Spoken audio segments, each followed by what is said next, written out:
Hame Calverdiano. Ora viva pessoal, ora viva. Eu sou bem-vindo no canal, meu nome é Nilton Levi e para você que ainda é inscrito no canal, te convido a subscrever. Para isso, clica no botão vermelho, ativa o sininho, pois gosta de vídeo de hoje, merece. E ser bem-vindo à novidade Crioulo.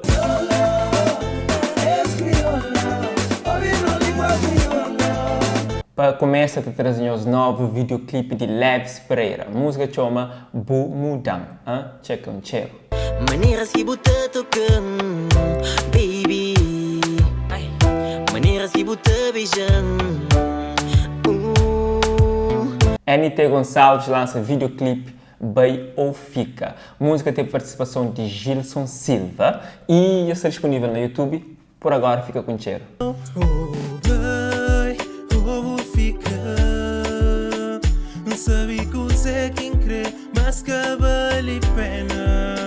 Contributo é novo videoclipe de rap crioulo que se circula nas redes sociais e tem caído ao gosto de pessoas que gostam desse género musical. Música é de Nubro e tem participação de Mark Delman e Design. Nós checam cheiro. Contribui palavra, contribui canção, contribui suor e teu dedicação, fazer cena positiva. Fim de semana que passa, Hélio de Almeida esteve em Alta, na Portugal, onde que teve um show e com vários convidados. Onde que esse convidado foi Looney Johnson, que divide palco com ele na música Ezomban. Certamente eu conheço essa música, mas com versão e participação de George. Dessa viagem foi Looney Johnson que me põe voz e nós chegamos cheiro.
Para você que é fã de MC Trancafolha, estou curioso, está à espera se novo tema agora chanflou. Não tem um chorinho para você e hoje isso está curto.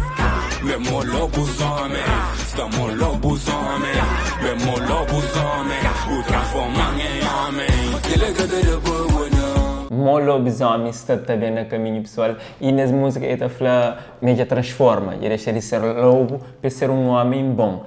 Vamos ver essa nova fase de MC Trancafolha. Você que é fã e se gosta de esse programa, deixa no comentário quem sabe, partilha com amigos, deixa gosto e one love.